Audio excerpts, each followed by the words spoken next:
Take it. Got it! Boston wins! Two legends in basketball analysis with over 70 years combined experience. This is the Bob Ryan and Jeff Goodman podcast. NBA, some college. Time for the Bob Ryan, Gary Tanguay podcast here on CLNS Media. And as always, we are brought to you by PrizePicks. Pick more, pick less with PrizePicks. All right, Robert. Celtics, they have been up and down all season. That continued with the Bulls win. Just some thoughts from you on the game. They're doing a win-one, lose-one scenario now for a month, basically, after a 16-3 start. And they're playing shorthanded right now. And when you don't have Hauser, this means that you only have one guy coming off the bench who's there to score specifically, and that's Pritchard, who is doing his job. Pritchard continues to be a beacon of light in this team. That's fine. They do miss Hauser now, and Horford's not playing. They're getting a little more time from people. But the point is, they're teasing us now. They're officially annoying. You know, when you see him play like that last night, it angers you now. All right, why aren't we seeing this more often? Because last year we saw that all the time. Right. And then you have to step back and take a deep breath and say, okay, they're not fully whole. And no, it's hardly the only team in the league. Everybody's got injuries. I understand that. That's why you have to take everything at the face value, at that time, and not worry too much. But that was Porzingis. We just end with it. That you can't ask more than the guy than that. The guy was tremendous last night, and it reminds you how important he is. That's all. Just that, and he says he's even not yet 100% feeling. It's some nights he feels a little bit better than others, but he's not there yet, and he's confident he's going to feel good. And of course, we all know that he's injury prone, and you just hope that he doesn't trip over the foul line some night, every time, and worry and hurt himself. But anyway, you want to see more like last night. Now I'll say this: if they don't beat the New Orleans, who are horrible, then we have every right to be angry. But they're not reliable yet. That's a word I love to use about it. They're not reliable right now. They're very iffy, and that's who they are right now. It doesn't matter right now. Ultimately, what matters. I'm just not comfortable with that. It's almost February. Let's turn on the Jets a little bit, fellas. We're officially past the halfway point, and the All-Star game should be at the halfway point, which it once was, but it no longer is. But anyway, so that's that. So it was almost wire to wire. It was pretty close to wire to wire last night, and they now. Were the Bulls fully stocked? No. Zach LaVine, who hit them for 36 last time, right, did not play. So you gotta weigh that one in too. So for what it really meant. So if you want to get one great takeaway, we'll say Porzingis. Yes, Porzingis was wonderful last night, and if he can play 2/3 of that, we'll be in good shape. Well, what's happening with the Celtics now, Bob, and we saw it against Houston, is that there are some players, Zach LaVine being a prime example, is they circle the Celtics on their calendar and they're very capable of having a season high or a career high against them. That's what happens when people look to beat the king. And that's something they have not, that is a storm they have not weathered this year. Well, Dylan Brooks certainly was Exhibit A on that one. Yeah. No question. So that's a very good point. Yes. Yeah. All right, moving right along now. You have some numbers regarding Jaylen Brown and his chance to be an all-star. Yeah, I mean, I'm looking at the competition, okay? And I've identified 10 people that 10 other guys. 1, 2, 3, 4, 5, 6, 7, 8, 10 other guys. So, 11? 1, 2, 3, 4, 5, 6, 7, 8, 10. Okay. He's ranging, in the front court, his competition is Evan Mobley, Jared Allen, we're both from the same team, of course, Cleveland, and Pascal Siakam of Indiana, who I think is pretty much a lock. I got him, and Bam, okay, Bam, and Bam Adebayo. In the backcourt, his competition for a spot is Garland in Cleveland. Trae Young leads the league in assists, but is in great danger of not making this list due to his disappointing shooting percentages mostly. Tyler Hero is having a better year than people don't realize. Lillard, Damian Lillard, and my guy Maxey. I don't know how you can keep him out. He's averaging 30 points a game the last 10. Granted, in the big haul, he's only shooting only, quote unquote, 34% on threes and 43.6 overall. So that could be held against him. And then there's Bam, who's averaging, numbers don't really reflect his whole value, but 15 points a game and 10 rebounds. Jaylen Brown is averaging 23 points as we speak, 6 rebounds and 4.8 assists, shooting 45% overall and 32 on threes. But again, it's not always all about numbers. We know he can defend. We know his strong personality. We know he's got credentials because he's got a ring and he's got a Finals MVP. And I will be a little surprised if he doesn't make it. I think I've seen a couple of other NBA writers making their choices, and they've had him in the group. But I'm just saying, if he doesn't, the competition is pretty good. I think there are 3, for me, we're talking about 7 spots, okay? Because 5 starters. By the way, the starters, for people who don't know, are Giannis, Tatum, Towns, Brunson, and Mitchell. Okay, those are the 5 starters. They need 7 other guys. I'm going at, I think Mobley's a lock. I think Cade Cunningham is definitely a lock. That young man is having a wonderful year right now. I think Siakam is a lock. To me, Maxey should be a lock, and that's for sure. That's 4. And then that would leave him in competition with Garland, Allen, Trae Young, Tyler Hero, and Bam Adebayo. Given all that, I think he's going to make it. I think he's going to make it too. But the NBA Finals MVP and a person that was upset that he didn't make the Olympic team should not be in competition with Tyler Hero. Well, he's a hell of a shooter. He's a hell of a player. Don't get me wrong. But if Jaylen wants to be thought of at a certain level, and they're all very good players. But you get what I'm thing with all stars, I've always said this 100 times in any sport, and you're going to have, if he doesn't make it, what the verb and the headline is going to be. Oh yeah, it's going to be snub. Yeah, and that's an inappropriate use of a word because it's not snub. It's tough choice. That's it. Tough choices. That's not a snub. That's a tough choice. There's going to be outrage somewhere by somebody. But Bob, based on what we've seen from him and we know what he's capable of. Should he be in a position of being snubbed? I say no. All right. Well, I would agree to that. I think when you've risen to the top of the mountain as he did last year and being a MVP, then I think that's your extra tiebreaker. Maybe call it whatever you want to call it, the tiebreaker, perhaps. So that's that. So we want to find out, but we are, like Eddie Curry said, in hours. Like Eddie Curry said, effort's a funny thing. Sometimes you have it, sometimes you don't. I just thought of something quickly in my mind about Finals MVP. We must congratulate one for he's going to have his jersey retired, and that's Andre Iguodala. Oh yeah, people forget that he was an MVP in a Finals. Golden State. I mean, they don't win it without him. No, a heart and soul kind of player. It's kind of like it was an Al Horford kind of level player. And he had a great Finals and he made it. And he's going to have his jersey retired, which I think is a nice thing. The other AI. In Philly, he was the other AI. Oh, yes. Of course, every time I see AI, how can you not think of, the little guy who... Iverson. It was always Allen Iverson. Who legalized palming.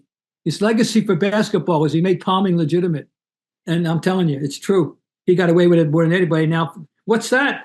Kids walk up to... Oh, my God, I hate it. But anyway, AI, that's AI for me. Is Iverson a top 20 player of all time? I think it's going to be top 20. I'd have a hard... He's not top 10. No, my God, no. But he's 20. I think it's a good argument can be made. He was really as tough a competitor, not competitor, physically tough. He put his life on the line every time he went to the basket. He wasn't a big guy. No. He took pounding. He did. He really was gutsy. There was a lot to like about him, and he had a huge following. Kids loved him. Oh yeah, they loved him. I would say in his time, the only guy beloved by the youth of America who cared about NBA more was Kobe himself. I think. Oh yeah, there's no doubt he was a fan favorite. But I think that AI was a fan. He's got that going for him too. Okay. Talking about practice, Bob. We're talking about practice. It's great. Talking about practice. Yeah. Okay. He and Jim Moore. Yeah. Playoffs. Bob's on a roll. Bob, take 5 because we want you to be on a roll with PrizePicks. PrizePicks is the best place to get real money sports action with over 10 million members and billions of dollars in award winnings. PrizePicks has made daily fantasy sports accessible to all. You just pick more or less on at least 2 players for a shot to win up 1,000 times your cash. Run your game all season long on PrizePicks. So the big game, as you know, is almost here. So do not miss out on the last football game of the season with PrizePicks, the best place to win cash while watching the game. PrizePicks is also giving away a free pick for the big contest where one of the starting quarterbacks will only need to throw 1 yard to win. If you're correct on at least one or more stat projections, you can win real cash. Now, check out the promo tab to tail any of our Super Sweat Millie winners. Big game lineups. If you tail a lineup that goes 3 for 3, you can win a split of $1 million in your promo funds. So sign up today and get $50 instantly when you play $5. You don't even need to win to receive the $50 bonus. It's guaranteed. PrizePicks also offers weekly promotions that can lead to big payouts like Taco Tuesday. Each Tuesday, PrizePicks discounts select player projections up to 25% to provide even more value for your lineups. Okay, so what are you thinking here? Hey, you got the big game coming up. Barkley, what's he going to do? Is he going to have more than 2 touchdowns? Is he going to have less than 100 yards? Pick more or less with PrizePicks. Kelsey, I think we'll have more than 2 touchdowns. I think we know that. Josh with Buffalo, is he going to bust 300? Can he throw over 300 yards? More than 300 yards? Hey, pick more or less with PrizePicks. So download the app today and use code CLNS to get $60 instantly after you play your first $5 lineup. Download the app today and use code CLNS to get $50 instantly after you play your first $5 lineup. PrizePicks, run your game. 10-minute quarters has been tossed out, which why? Here's the explanation given by Adam Silver, who floated this in a radio interview. Quote, putting aside what it would mean for records and things like that, yeah, I think that a 2-hour format for a game is more consistent for modern television habits. Silver later adding, I don't think most fans would be disappointed if it was a 2-hour presentation. This is the first time I've ever heard this proposed. He's out of his mind. No. No, If he's worried about the 2-hour presentation and they can't go backwards, but the problem, we all know the final 2 minutes of an NBA game it lasts as long as a quarter, right? It goes on forever. It's the third ref. It's the third ref. If we had 2 refs, there wouldn't be as many whistles. You let them play, you're fine. But the third ref, it's just being like a wingman on a date. You know, you feel left out. You got to make a call.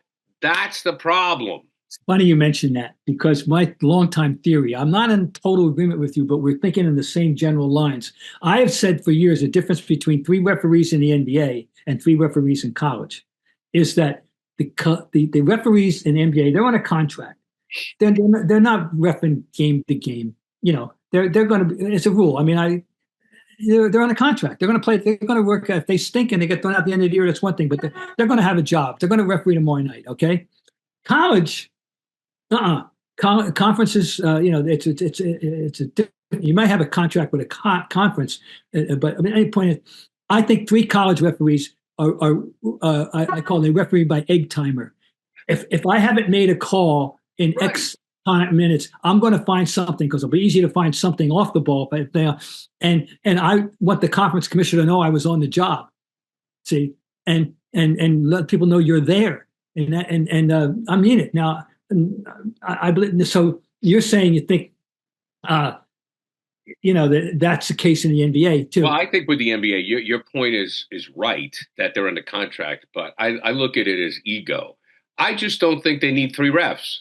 Never have, never believed in it, and I think that's what slows down the game. Well, I think I'm totally good. 2 good refs, 3 refs are a lot better than 3 bad ones. Or No even, question. I mean, Bob, Bob, in all your years of covering the sport, and you knew some of the great refs, Yeah. Gerritsen and Rudolph and Joey and all them.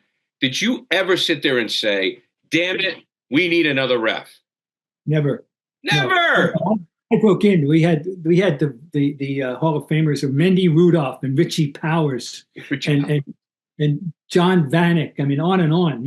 And Jake O'Donnell, Jack Madden. No, they held. The night that of the famous Dr. J and Larry scuffle. Jack Madden got hurt in the first period, and Dickie Bavetta had to referee the whole game by himself. And you know what the players did? The players they adjusted to. They tried to make the life easier for him that night. They didn't do some of the borderline things, the stupid things. Anyway. And by the way, Dan Shaughnessy had one of the great lines ever about Dick Bavetta, who had yet to acquire his reputation.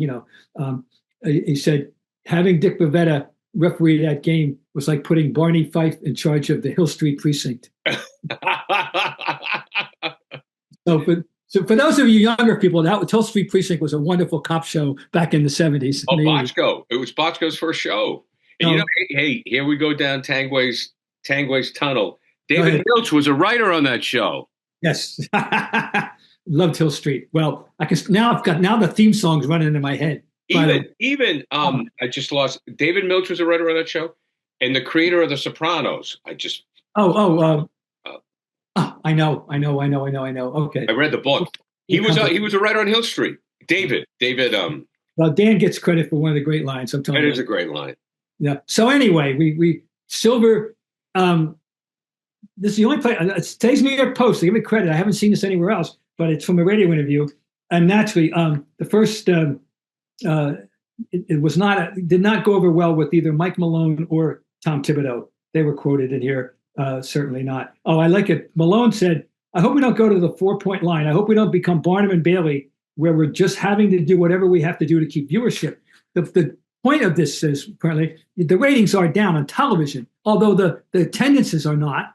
Real people spending real money to see the NBA. It's doing fine, but TV ratings appear to be down. I'll tell you why the TV ratings are down, and this is where Adam Silver is making a mistake. And I see it. I see it in corporate America. Sit down, Bob. I'm going to be a while. I see it in corporate America. I see it everywhere. People are cut, as opposed to improve. What they want to do is they want to cut budgets because they want to increase profit, but yet they decrease the value of the product. You see this in education across the board. It's a major problem. It's a major problem.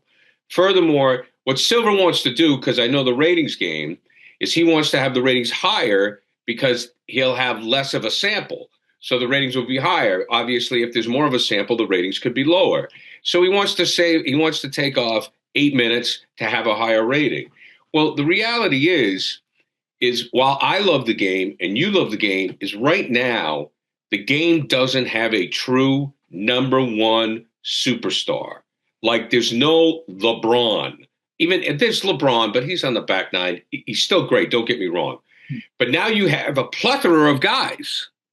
You have we talk about it. On any given night, Bob, you can turn on a game and see a great player. Oh, yeah. But the point is, for the average fan, they want to identify with the one-name guy. Larry, Magic, Michael, Kobe, LeBron, and the guys in Dallas and Denver, they don't do commercials. They're not into that stuff. They're not. They're great players, but they're not celebrities. No, we don't have. You understand what I'm saying? They're not celebrities. Like LeBron was a celebrity. Michael was a celebrity. I mean, we're talking about guys that hosted Saturday Night Live. Michael Jordan. I mean, come on. When Spike Lee discovered there was Michael Jordan, what a bonanza it was for both of them. He made a cartoon with Bugs Bunny. The point is the NBA right now doesn't have that guy, even though basketball fans like you and me see all the talent. We see the parity, right? But like, Tatum is not that guy. We like him. Closest thing is because he's definitely the most popular player amongst kids and all. Is Curry. Closest thing, and they're not good. But he's not Pat Mahomes. Exactly. He's not Pat Mahomes. He's not Brady. Can't avoid him. I mean, he's not Pat Mahomes. You just said it. Like Pat Mahomes, superstar, right? The NBA doesn't have that Hollywood guy. They got great players. Don't get me wrong. I think the talent level in the league is phenomenal. I think the quality of the play is phenomenal.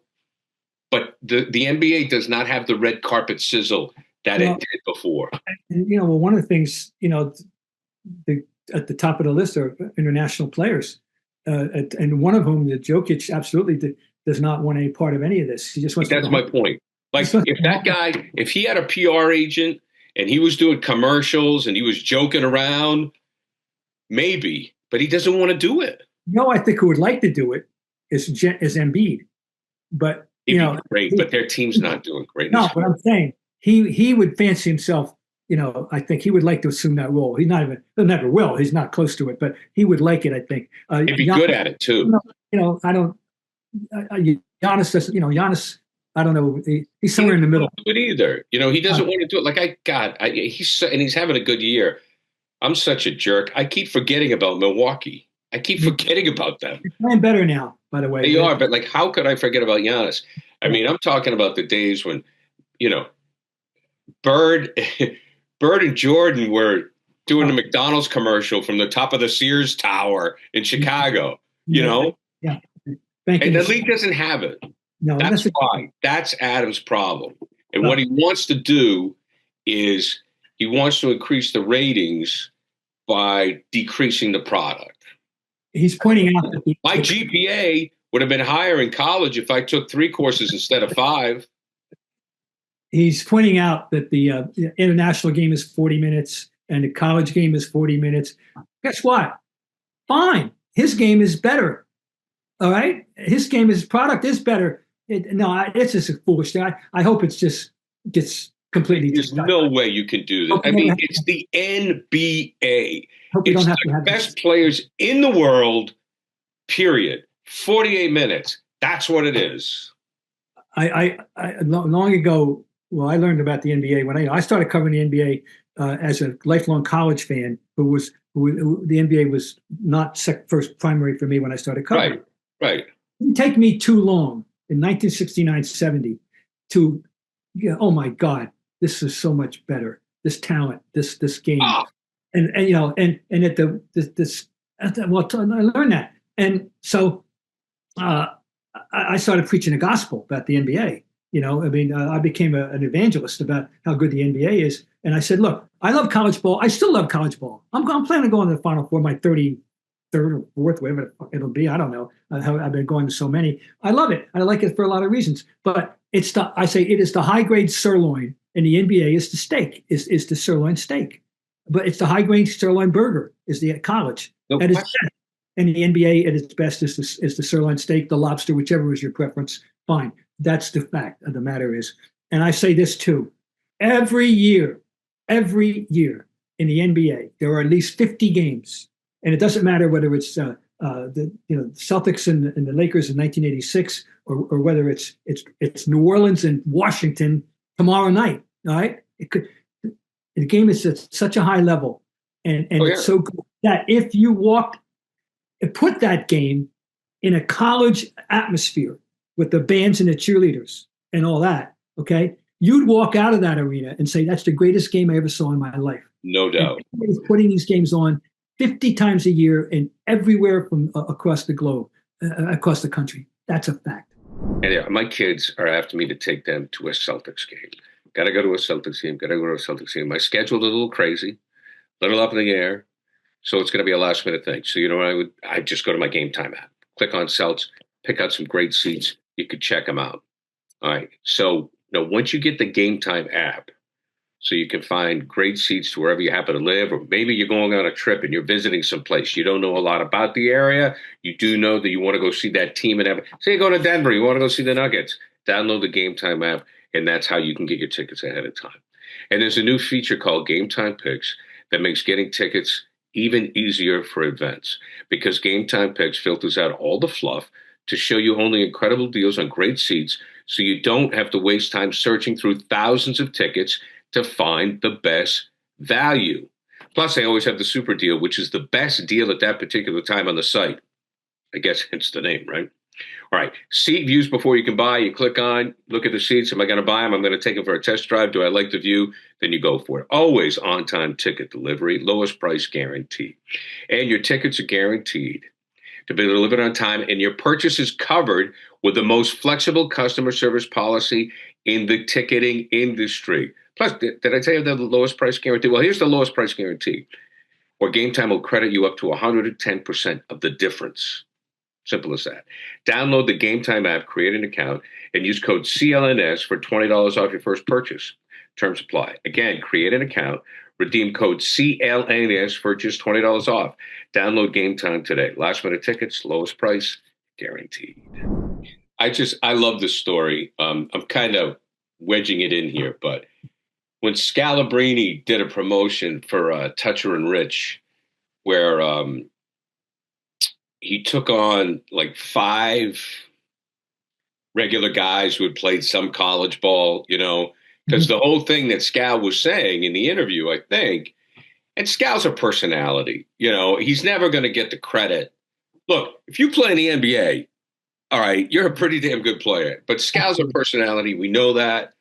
And he, with the Celtics, he didn't play a whole lot. But like Scal was saying, you have no idea what it takes to play in the league. And he took on like these 5 guys, and he beat all of them 20-zip. Like just destroyed them. Yeah. Guys that had played in college, whatever. And Toucher and Rich did this thing on it. And that's just the point, is that you have guys that were terrific college players that can't make it in the league. And you're right. They should not change the time. That really disturbed. Get rid of one of the refs, but do not change the time. I hope we never have to have this discussion again. I agree. All right, now. All right, and now you have let's start this segment with your magazine cover. Okay. Just so happens that I have at my disposal, laying around in my living room, the Sports Illustrated basketball preview for 23-24 for last season. 22-23, excuse me. 23-24. Yeah, sorry. This is 24-25. 25. Right. And cover boy is Jimmy Butler. And he was, quote, their guest editor. They had him pick various things and they do a big feature on Jimmy Butler. And it's called The NBA's Most Interesting Man. So here's some of the things that you glean from the piece about who is this guy? What makes Jimmy Butler tick? Okay. Well, first of all, a guy who is not, his whole life isn't basketball. Okay. This isn't a guy who eats, sleeps, and drinks basketball. When he puts on a uniform, when he goes into that gym, yeah, it's all basketball. And he's highly competitive, as you can imagine. And he's one of these guys, and you hear this about people, and all the people tell you he's competitive at table tennis, he's competitive with cards, he's competitive at domino. Okay, that's common.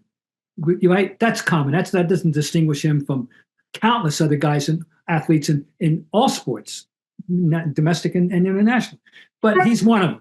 He's highly, highly competitive. He hates losing as much more than almost anyone that likes winning. All right, okay, that's not that uncommon. But the guy wants to live a life outside of basketball. And first of all, did you know he owns a coffee company?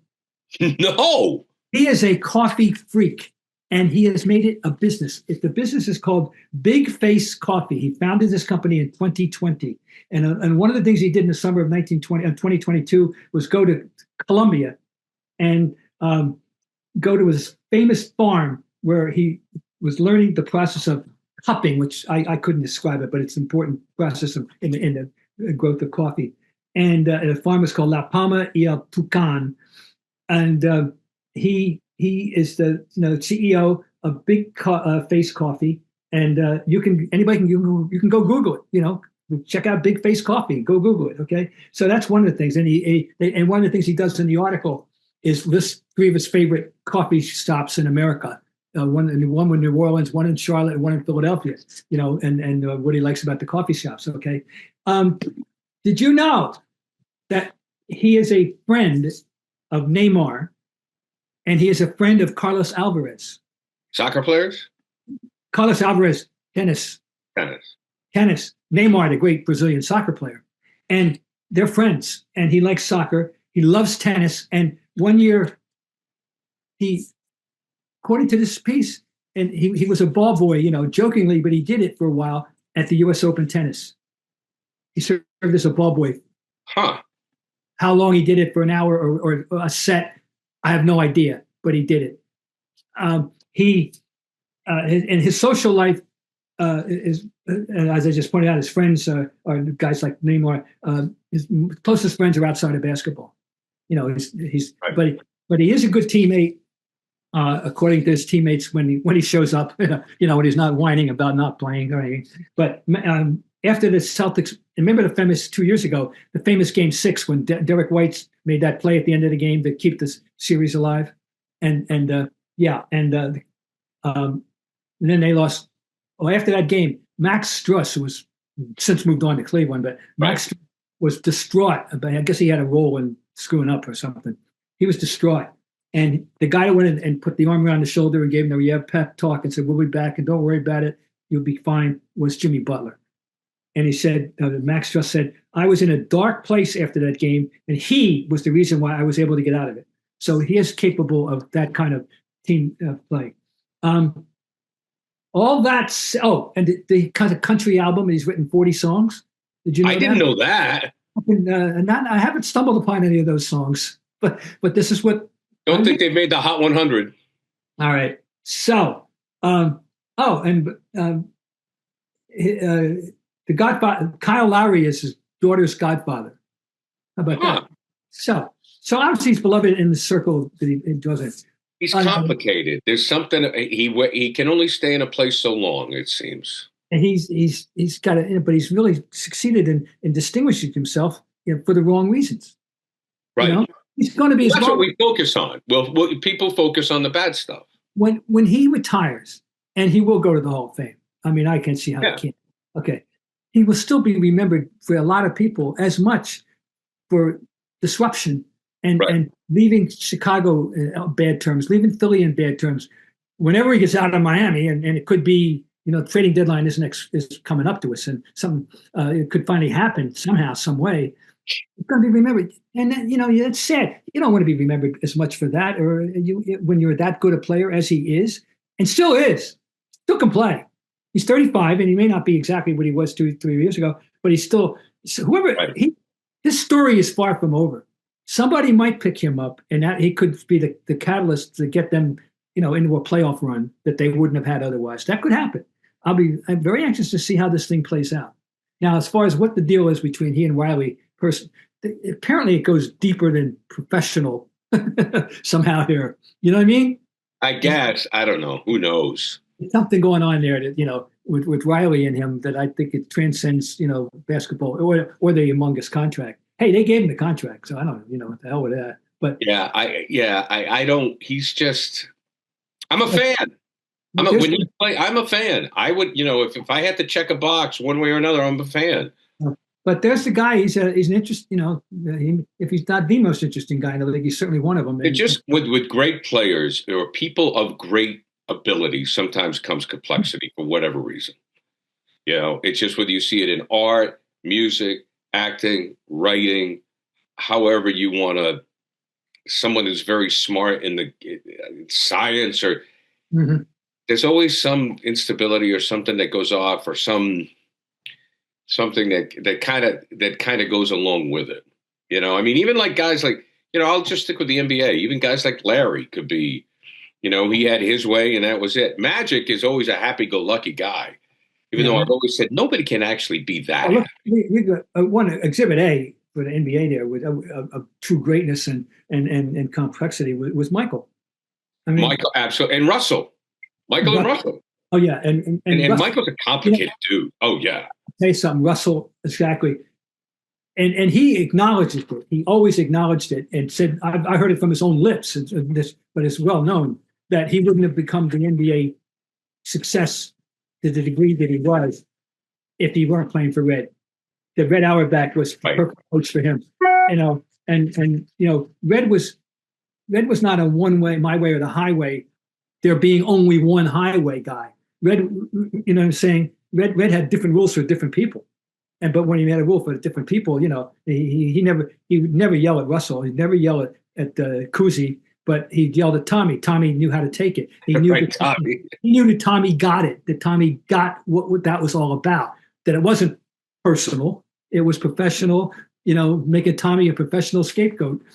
And Tommy kind of shrugged it off, But anyway, Russell was a very complicated man, as we know. And it's just something about it. I think you look at when you see genius in various areas. I think the complication goes with it. The best scapegoat story, though, I just love is from the '80 Olympic hockey team, where Brooks told Mike Eruzione, if I say Eruzione, I'm talking to the team. If I say Mike, I'm talking to you. Oh, that's great. So it was like Eruzione was, Jesus, sir, Eruzione. He goes, you're the team whipping boy.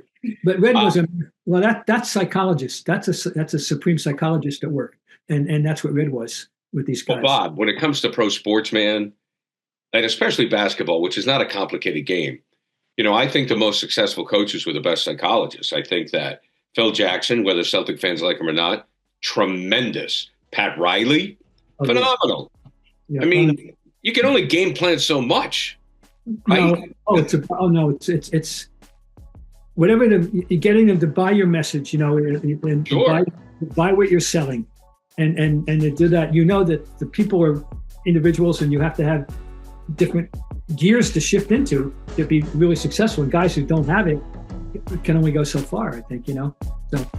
Yeah, Bob, always a pleasure, my friend. We'll talk to you again next week. Bob, Ryan, Gary Tanguay, brought to you by PrizePicks. Pick more, pick less with PrizePicks.